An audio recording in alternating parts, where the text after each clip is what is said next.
आज हम आपको दिखाएंगे कि कैसे प्रभु यीशु मसीह के दास के प्रचार ने रतन यादव के जीवन को सचमुच बदल दिया। जब आप उस प्रचार को सुनोगे तो परमेश्वर आप सभी से बातचीत करेंगे, इसलिए आप सभी उस प्रचार को पूरा जरूर सुने। आप सभी उस प्रचार को सुन सकते हैं। बहुत आनंद ले रहा हूँ भाई। I need to come back next year to India again. मैं वापस अगले साल भारत आना चाहता हूँ। और आप में से कई लोग आज Are taken with a great disease. ऐसी ही दशा में कि आपको बहुत बड़ी बीमारी है।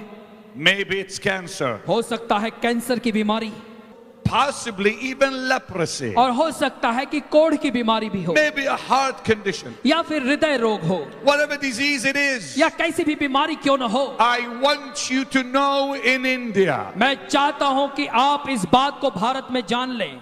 this disease ये जो बीमारियां हैं, did not come from God. ये बीमारियां परमेश्वर की ओर से नहीं आती हैं। God does not send diseases. परमेश्वर कभी बीमारियां भेजता नहीं है। For like my dearest friend Oral Roberts preached, God is a good God.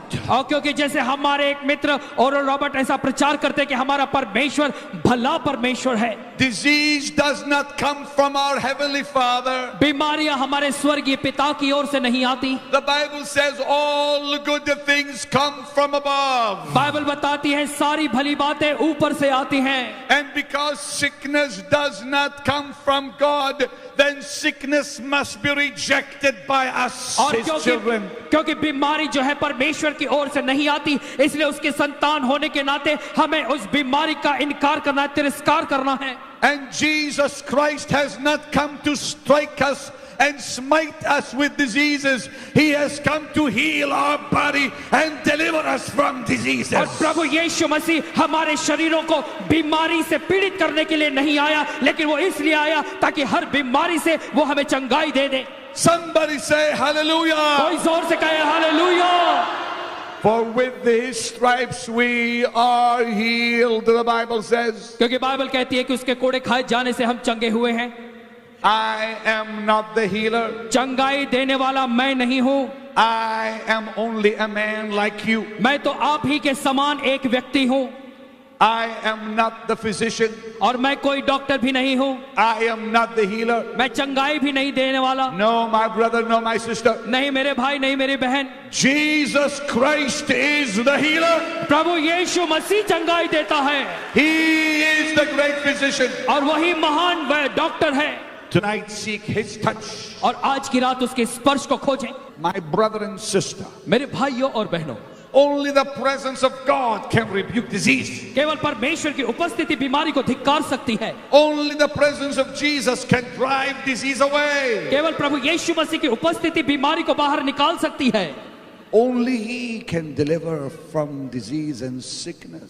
केवल वही हमें हमारी हर प्रकार की बीमारी से छुटकारा दिला सकता है। Sickness cannot stay when Jesus comes. जब प्रभु यीशु मसीह आता है तो बीमारी रह नहीं सकती। Tonight, आज की रात the presence of God परमेश्वर की उपस्थिति is going to come upon you वो आप पर उतरेगी। as you worship Him, जैसे आप उसकी आराधना करेंगे, as you call His name. जैसे आप उसके नाम को पुकारेंगे, And when His presence will come on you, और जब उसकी उपस्थिति आप पर आ जाएगी you're going to feel that blessed touch. तो परमेश्वर की उस धन्य स्पर्श को आप महसूस करेंगे। But then He requires of you just one thing. लेकिन वो केवल आपसे एक ही बात चाहता है। He requires of you just one thing. वो केवल आपसे एक ही बात चाहता है Cooperate with Him. कि आप उसका सहयोग दें। Begin to move that part of the body that is afflicting you.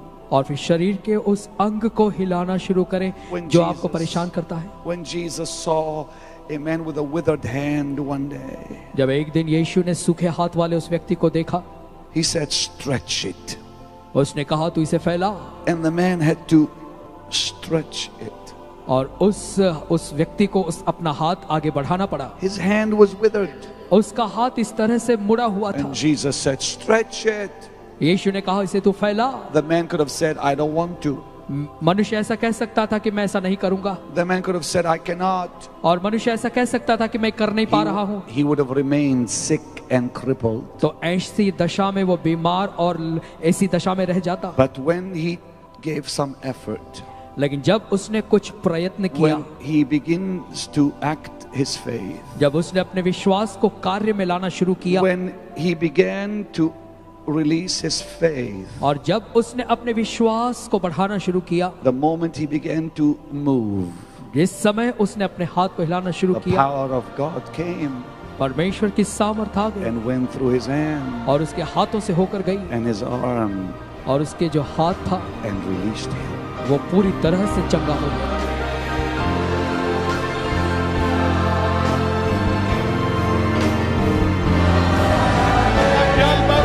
Miracles are happening all over this place. Pastor, this lady here could not walk, could not run for 5 years. Now all the pain is gone tonight. ये महिला In her knees, she could not walk. 5 years 5 years. पिछले 5 सालों से ये could अपने not पैर walk. She couldn't walk. Her knees were so bad. और इसके घुटनों में इतना दर्द था कि चल नहीं पाती थी पिछले 5 सालों What से। was wrong with your legs? I got accident in Bandar. I got fall down. Wait, slow down. You had an accident. Accident in Bandar. You could not move your legs. No, I cannot take a steps and walk.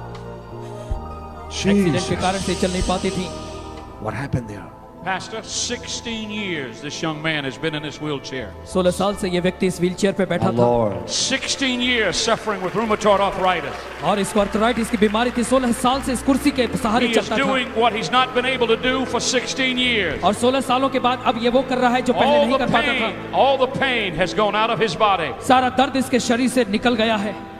While you were preaching tonight, जब आज की रात आप प्रचार कर रहे थे, the anointing of God was flowing all over these 7 fields of packed people hungry for the और Lord. परमेश्वर का अभिषेक यहाँ के 7 मैदानों पर घूम रहा था, ऐसे लोगों के ऊपर जो परमेश्वर के प्रति भूखे हैं। This young man was one of them, and he's saying tonight God has healed him after 16 years of not being able to walk.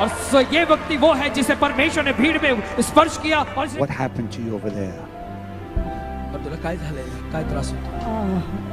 Full heat हो रहा है बॉडी पे और बॉडी फुल हीट। आप सभी इस वीडियो को भी छोड़ के ना जाए, आप सभी इस वीडियो को पूरा जरूर देखें। जैसा कि आपने वीडियो में देखा कैसे प्रभु यीशु मसीह के दास का सामर्थी प्रचार सुनकर रतन यादव का जीवन भी सचमुच बदल गया। आप हमसे कहेंगे कि कहां पर रतन यादव का जीवन बदला, तो आप सभी को हम बताना चाहते हैं प्रभु यीशु मसीह का वचन हमसे कहता है तुम सत्य को जानोगे तो सत्य तुम्हें स्वतंत्र करेगा। और जितने भी मसीह विरोधी हैं जो कि आज प्रभु यीशु मसीह के नाम का मजाक उड़ाते हैं, प्रभु यीशु मसीह के लोगों को बुरा भला कहते हैं, उन सभी की आंखों को इस संसार के ईश्वरों ने अंधा कर दिया है ताकि सत्य जो कि हमारा प्रभु यीशु मसीह है उसे ना पहचान पाए। अगर आज आप यीशु मसीह पर विश्वास करते हैं और यीशु मसीह पर विश्वास करने की वजह से आपके जीवन में दुख है, मुसीबत है, लोग आपको सता रहे हैं, तो परमेश्वर का वचन आपके बारे में कहता है धन्य हो तुम जब मनुष्य मेरे कारण तुम्हें निंदा करे, तुम्हें सताए, तब आनंदित और मगन होना क्योंकि स्वर्ग में तुम्हारे लिए बहुत बड़ा प्रतिफल है। क्योंकि परमेश्वर का वचन कहता है हमारा प्रभु यीशु मसीह संसार में खोए हुओं को बचाने के लिए आया है। जो लोग इस संसार की गंदगी में पड़े हुए हैं उनसे हमारा प्रभु यीशु मसीह बेहद प्यार करता है, क्योंकि परमेश्वर का वचन में लिखा हुआ है हमारा यीशु मसीह चाहता है कि हर एक व्यक्ति जो कि यीशु मसीह का विरोध करता है वो भी बचाया जाए, क्योंकि हमारा प्रभु यीशु मसीह दयालु और विलंब से क्रोध करने वाला है। आप सभी इस वीडियो को एक व्यक्ति के साथ जरूर शेयर करें ताकि वह व्यक्ति आपको द्वारा सच्चाई को पहचान सके और नरक की आग से बचाया जाए। आप सभी इस वीडियो को देखकर क्या कहेंगे आप हमें कमेंट में जरूर बताएं। प्रभु यीशु मसीह आप सभी के साथ हैं। और हाँ, जब आपका विरोध होता है तो उस समय आप चिंता ना करें, क्योंकि परमेश्वर का वचन हमसे कहता है मत डर क्योंकि मैं तेरे संग हूँ, इधर उधर मत ताक क्योंकि मैं तेरा परमेश्वर यहोवा हूँ, मैं तुझे दृढ़ करूंगा और अपने धर्मीय दाहिने हाथ से तेरी सहायता और मदद भी करूंगा। इसलिए परमेश्वर का वचन हमसे कहता है हमारा जब विरोध हो कि धन्य हो तुम, जब हम परमेश्वर के कारण दुख उतारते हैं तो परमेश्वर हमें बहुत आशीष देते हैं। परमेश्वर आप सभी के साथ हैं। परमेश्वर आपको आशीष दे।